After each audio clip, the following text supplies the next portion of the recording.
I know what it's like when you finally get to a place in your life where you want to start investing or start saving towards a goal. You go online to look for advice on what to do, and then you find that everyone's talking about the importance of an emergency fund. So today we're going to look at the arguments of whether you should build an emergency budget first or you should be saving. We're going to look at why an emergency budget is so important and where you can store it. And by the end of this video, I'm going to show you how, when it comes to building an emergency fund and saving, it doesn't have to be one or the other, and you can save for both.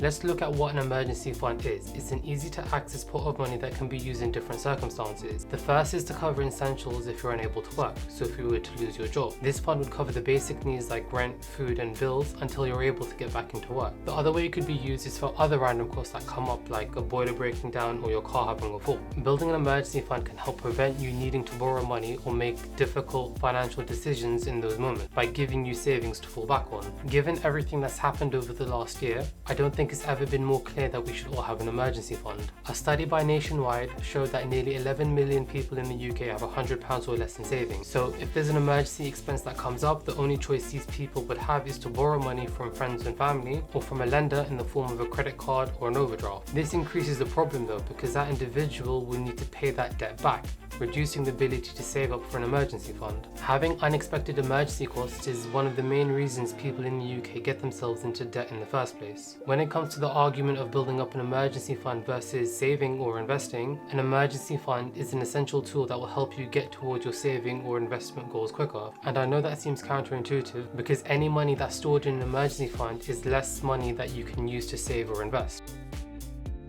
And there's a lot of people out there that would recommend that you just invest your emergency fund and put it into stocks and shares, for example. And if an emergency does come up, you should just sell some of those stocks and shares and pay for that cost. For me, that's something that I wouldn't agree with, because the way I see it is that an emergency fund prevents you from locking in those losses. And here's why. Let's say instead of building up an emergency fund, you put that cash into stocks and shares, with your intention being if an emergency cost does come up, you can just sell that investment to pay for the issue. That's all good and well when your investments are on the rise. But then what happens if, like recently, the markets have dropped and then your boiler breaks down?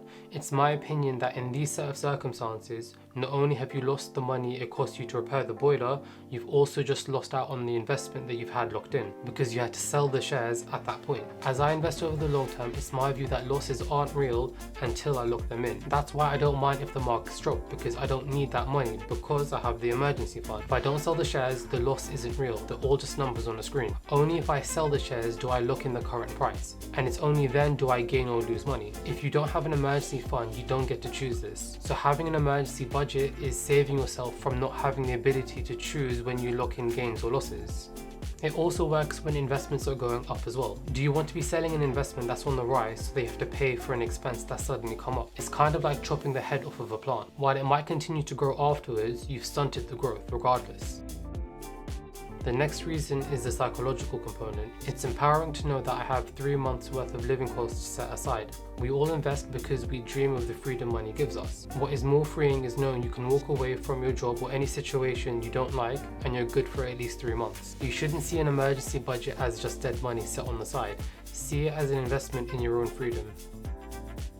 But how much is enough though? And there is no answer to this, as each person's circumstances will be different. But there is such thing as too much of an emergency fund. As we know, any money in emergency funds is money you can't put towards saving goals or to invest with. And you don't want to be sat there with £100,000 in your emergency budget with no pension and nothing invested. When considering how much you should have in an emergency fund, we should look at the realistic worst case scenarios and plan from there, which is usually losing your job. A study conducted by the government found that 40% of the UK population take 3 months to find a job when they're unemployed. So 3 months worth of essential living costs should be the goal. That again is a personal choice. Some people would say 6 months. The way to calculate this is to work out your basic living costs in the month. So everything from rent to mortgage down to the food you eat.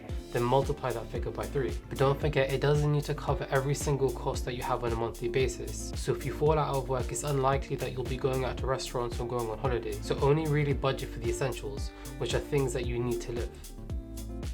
But where do you store the funds? The aim of the game here is not to grow these funds like you would an investment. You just want to protect them from the eroding effects of inflation. Inflation is the increase in price of goods and services over time.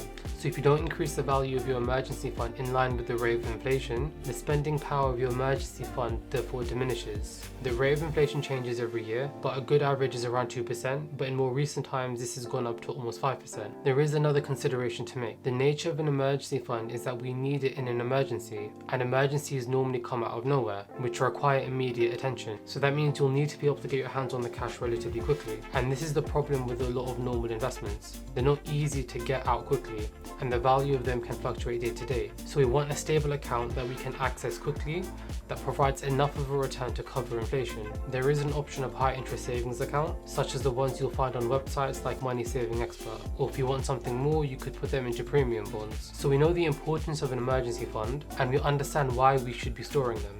But is it possible to build up an emergency fund whilst also saving and investing at the same time? It's a basic investing principle that the longer you have your money invested, the more chance it has of compounding and the bigger it can grow for that reason. So delaying it only hurts your overall gains. So let's take a look at a few ways where you can build up an emergency fund whilst also continuing to save and invest on the side. The first is probably the most effective, which is to set up a direct debit.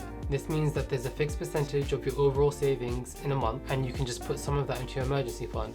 So if you save £300 a month, you can put £100 of it every month into an emergency fund. Once you get to the point where you've got 3 to 6 months worth of living costs saved up in an emergency fund, you can stop contributing and put the remainder of that into investing. Or you could just reduce the amount down to a smaller amount. So you could just put in £50 a month into premium bonds if you've managed to save up the emergency fund. Doing this is a good thing because as you go through life, things are going to become more expensive. So it's good to know that the emergency fund is ever increasing. The reason the direct debit method is so good is because of the automation element, and it just makes sure that you do it. The other two options we're going to look at now require a bit more self-discipline. Option 2 is using a roundup, and here's how it works. Whenever you go into a shop, the bank provider you're with can round up the change and save it. It's a great way to save up an emergency fund. Monzo, for example, do this, and they take the money straight away. So if you go into a shop and spend 60p, they take 40p off your card straight away and store that into an emergency fund. And then on to the third and final way of building up an emergency budget whilst also being able to save and invest at the same time. A quote I heard once is, if you can't buy it twice, you can't afford it. Everyone has a bad spending habit,